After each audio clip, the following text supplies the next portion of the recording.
तो हम बात करेंगे यार शेड्यूल एंड ट्राइबल एरियाज के नोट्स की। 1 पेज नोट्स हो गई, एक माइंड मैप्स के फॉर्म में देखेंगे हम, और ये इम्पोर्टेंट है ये सब।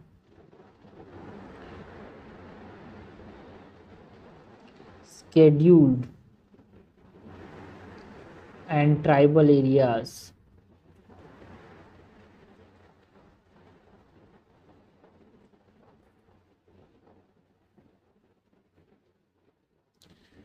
तो ये जो शेड्यूल एंड ट्राइबल एरियाज हैं, ये किस पार्ट के अंदर आते हैं? पार्ट 10 के अंदर आते हैं। हमने पार्ट 9 में देखा पंचायती राज आते थे, है ना। पार्ट 9A में म्यूनसिपालिटीज़, एंड पार्ट 10 में हमने देखा बात की about the schedule and tribal areas की, जो कि 244 आर्टिकल जो है पार्ट 10 ऑफ द कॉन्स्टिट्यूशन में वो बात करता है कि स्पेशल सिस्टम होना चाहिए for administration of certain registered area designated areas, जिसमें schedule areas and tribal areas आते हैं। So article 244 in part 10 of the constitution advises a special system of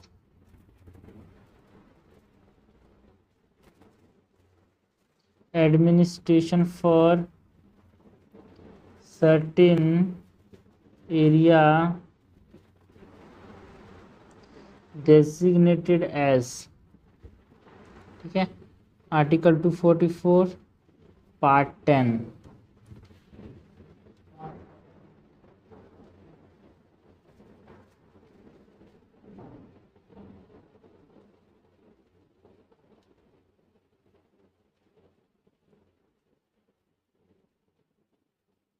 schedule areas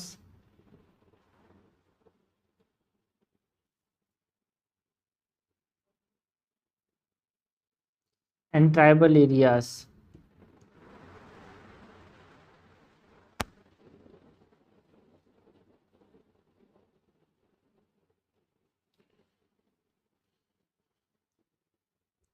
तो शेड्यूल एरियाज हैं, इनके बारे में शेड्यूल के अंदर बताया गया है ना। सो मतलब जो शेड्यूल एरियाज हैं उनके रिगार्डिंग जो एडमिनिस्ट्रेशन एंड कंट्रोल की बात है वो 5th शेड्यूल में है भाई।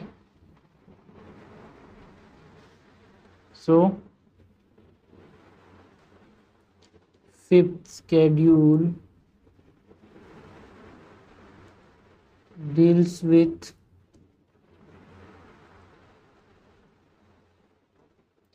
administration and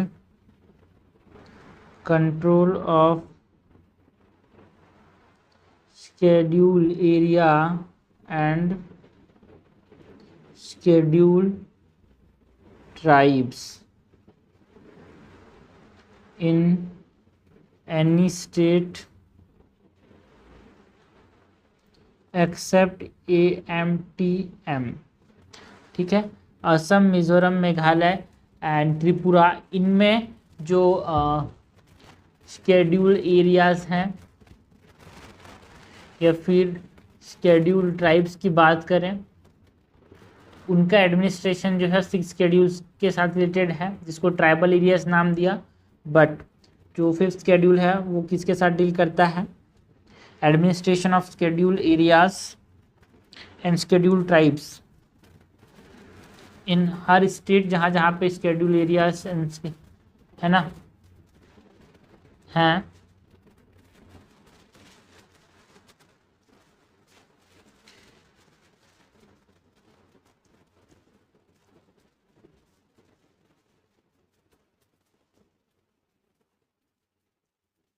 जो ट्राइबल एरियाज है इसमें कौन सा शेड्यूल आता है? 6th schedule. 6th schedule deals with administration of tribal areas in states of Assam, Mizoram, Tripura and Meghalaya. इनमें जो ट्राइबल एरियाज हैं है ना, उनको ट्राइबल एरियाज का नाम दिया गया है, ठीक है। एंड यहाँ पे शेड्यूल एरियाज का नाम दिया गया है। तो ट्राइबल एरियाज के साथ कौन डील करता है? Six schedule. शेड्यूल एरिया के साथ कौन डील करता है? Fifth schedule. तो असम, मिजोरम, त्रिपुरा एंड मेघालय में ट्राइबल एरियाज नाम दिया उन एरियाज के डेसिग्नेटेड एरियाज को, एंड शेड्यूल एरिया नाम दिया हमारे पास जो फिफ्थ शेड्यूल में एरियाज हैं, डिफरेंट डिफरेंट जो डेसिग्नेटेड एरियाज हैं in all the states except Assam, Meghalaya, Tripura and Meghalaya. ठीक है, ये AMTM का मतलब क्या है भाई? असम,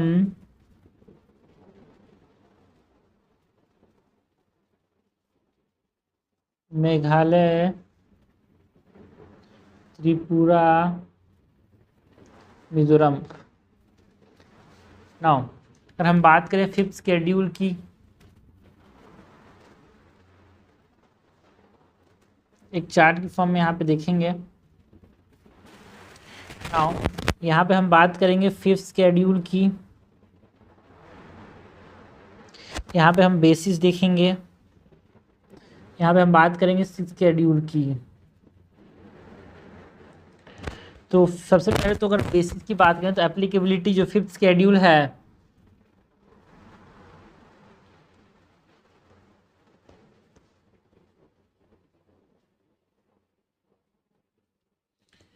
वो कहाँ कहाँ एप्लीकेबल है भाई? तो हमने बताया कि असम, त्रिपुरा, मेघालय एंड मिजोरम में ये एप्लीकेबल नहीं है। सिक्स शेड्यूल यहाँ पे एप्लीकेबल है, तो सिक्स शेड्यूल को याद रख लो, बाकी सब कहाँ पे है? फिफ्थ शेड्यूल जहाँ पे एप्लीकेबल, बाकी सब। ठीक है, तो असम, मेघालय, त्रिपुरा, मिजोरम,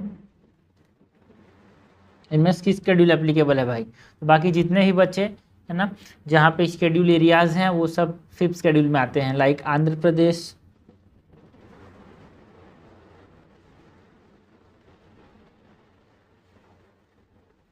तेलंगाना, झारखंड, छत्तीसगढ़,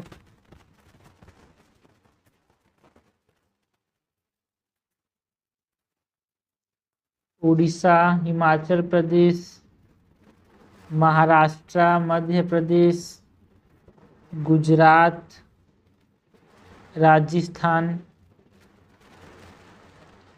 नोट ये है कि any state except Mizoram, Meghalaya and Tripura, इनके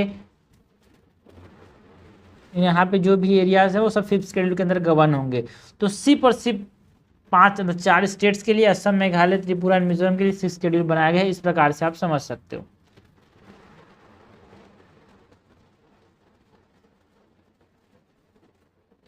ये याद रखने का तरीका क्या है? ATM square.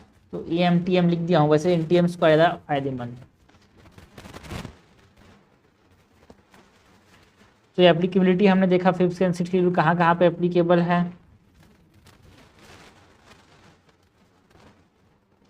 नेक्स्ट हम बात करते हैं अबाउट व्हाट? डिक्लेरेशन की, है ना। तो फिफ्थ शेड्यूल को कौन डिक्लेयर करता है? By president. ठीक है, इसको डिक्रीज कर सकता है, एरिया को इंक्रीज कर सकता है ना, या फिर अल्टर कर सकता है it's boundaries, alter it's boundary line in consultation with the governor. So declaration कौन करेगा भाई? फिफ्थ शेड्यूल एरियाज को बाय द प्रेसिडेंट, है ना।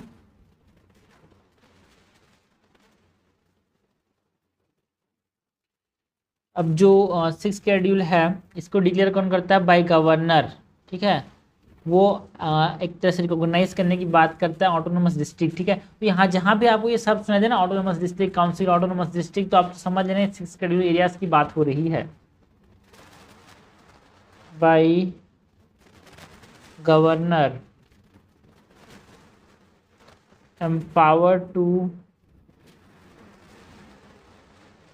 organize, reorganize autonomous district. Okay ना, ये तो हमने बात की अबाउट डिक्लेरेशन यार।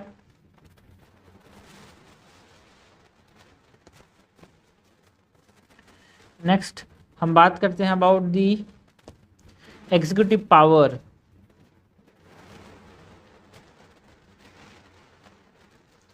ठीक है, तो जो स्टेट एग्जीक्यूटिव पावर है it extend to those areas. ठीक है, यहाँ पे किसका पावर चलता है? स्टेट का। State executive power extend to those areas, है ना। सेंटर अपने डायरेक्शन दे सकता है कि स्टेट्स को क्या क्या करना चाहिए। State executive powers extend to those areas. Center extends to giving directions to the state. Central direction दे सकता है। एंड जो 6 शेड्यूल है जिसमें ट्राइबल एरियाज़ की बात होती है, याद रखना भाई, जहाँ भी आपको सब दिखे ट्राइबल एरियाज़ तो बात समझ लेना 6 शेड्यूल की बात हो रही है, और जहाँ भी आपको सब दिखे शेड्यूल एरियाज़ तो आप समझ लेना 5th शेड्यूल की बात हो रही है। और जहाँ पे ऑटोनोमस डिस्ट्रिक्ट सुनाई दी, ऑटोनोमस काउंसिल्स, ऑटोनोमस एरियाज समझ आए तो आप समझना कि 6 शेड्यूल की बात हो रही है ना। एंड जो 6 शेड्यूल में जो ट्राइबल एरियाज हैं दी 4 स्टेट जो कि हमने देखा असम, मेघालय, त्रिपुरा एंड मिजोरम, इनमें कॉन्स्टिट्यूट किए गए हैं ट्राइबल एरियाज जिनके पास ऑटोनोमस डिस्ट्रिक्ट्स होते हैं। The tribal areas in the 4 states have been constituted as autonomous districts, but they do not fall outside the executive authority of state concerned। ठीक है, माना कि उनके पास, हमारे पास ऑटोनोमस डिस्ट्रिक्ट है और इंडिपेंडेंट यहाँ पे ट्राइबल एरियाज जो हैं वो डिसीजन ले सकते हैं, लेकिन ऐसा नहीं है कि भाई ये स्टेट के एग्जीक्यूटिव अथॉरिटी के बाहर हैं। ये इम्पोर्टेंट चीज़ है।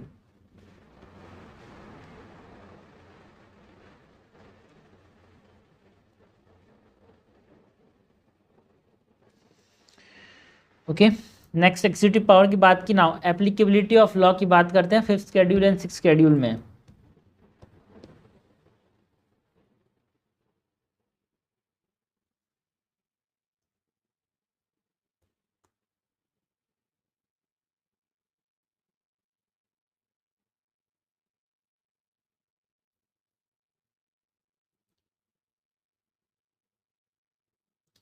Governor is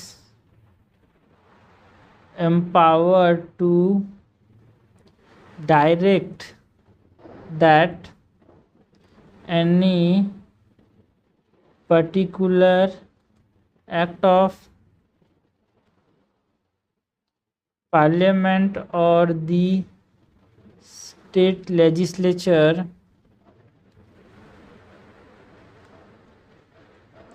does not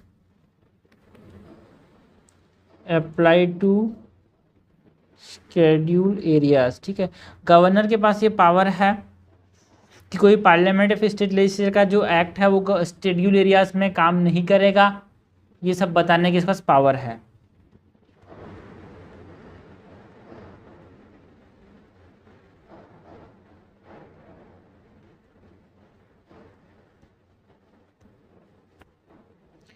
and also apply with specified modification, या फिर एक्सेप्शन के साथ लागू कर सकता है ये गवर्नर यार। Specified modification and exceptions and ठीक है। जो शेड्यूल एरियाज है इसमें जो एक्ट ऑफ पार्लियामेंट है या फिर स्टेट लेजिस्लेचर है does not apply to autonomous district या फिर ऑटोनोमस रीजन, है ना, अप्लाई ही नहीं होते भाई, या फिर अप्लाई करते हैं विद स्पेसिफिक मॉडिफिकेशन। यार स्टेट गवर्नर का पावर वाला बात नहीं है यहाँ पे अप्लाई ही नहीं होता। एक्ट ऑफ या फिर कोई मॉडिफिकेशन के साथ अप्लाई होता है, ठीक है। एक्ट ऑफ पार्लियामेंट और दी state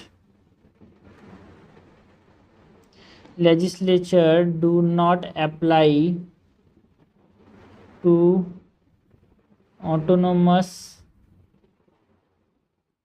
district and autonomous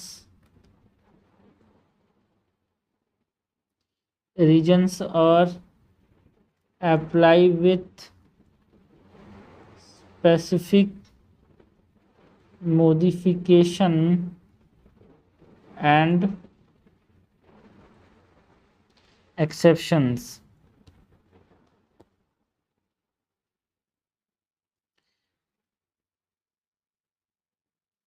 next हम बात करते हैं अबाउट व्हाट ऑटोनॉमी की। भाई कितना ऑटोनॉमी मिलता है यहाँ पे फिफ्थ शेड्यूल एरियाज़ को और सिक्स में जो ट्राइबल एरियाज़ आते हैं उनको। सो यहाँ पे पंचायत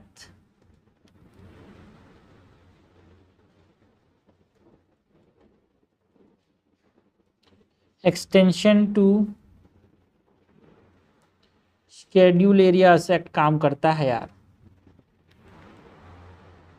नाम से समझ आ रहा है शेड्यूल एरिया फिफ्थ शेड्यूल, ठीक है। तो इसके लिए से यहाँ पे ये नियम बनाया गया था, इसको एक्सटेंशन एक्ट बोलते हैं, ऑफ 1996 इनमें काम करता है। बट जो फिफ्थ शेड्यूल है उनमें ग्रेटर ऑटोनॉमी दिया गया है as compare to fifth schedule. So they have greater autonomy compare to fifth schedule, okay. तो ये हमने बात की regarding what fifth and six schedules की। भाई सबसे पहले तो हमने बताया एप्लीकेबिलिटी ऑफ फिफ्थ शेड्यूल, फिर डिक्लेरेशन, फिर executive powers, applicability of law, autonomy, है ना। शेड्यूल एरियाज जो है फिफ्थ शेड्यूल्स में हो, मतलब शेड्यूल एरियाज के लिए फिफ्थ शेड्यूल है, ट्राइबल एरियाज के लिए सिक्स शेड्यूल है। सिक्स शेड्यूल में सिर्फ 4 स्टेट हैं। ATM स्क्वायर से याद रख लेना ज़्यादा बेहतर है भाई, बताऊँ ये जो AMTM लिखा हूँ मैं, इससे बढ़िया तो आप याद रखना ATM square, ATM square.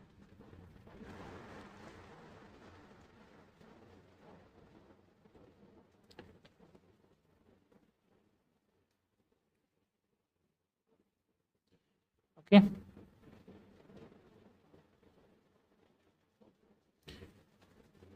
Part 10 के अंदर डील करता है schedule areas and tribal areas की बात 244 आर्टिकल। इससे भी क्वेश्चन आता है ना भाई, बिकॉज पिछले बार UPSC 2025 में पूछा गया कि भाई 10th शेड्यूल किसके साथ डील करता है, 11th किसके साथ डील करता है, ऐसा पूछा जाता है। इसीलिए ये इंपॉर्टेंट है, छोटी छोटी जो दिया का ध्यान रखना बहुत जरूरी है भाई, छोटी छोटी चीज़ों को।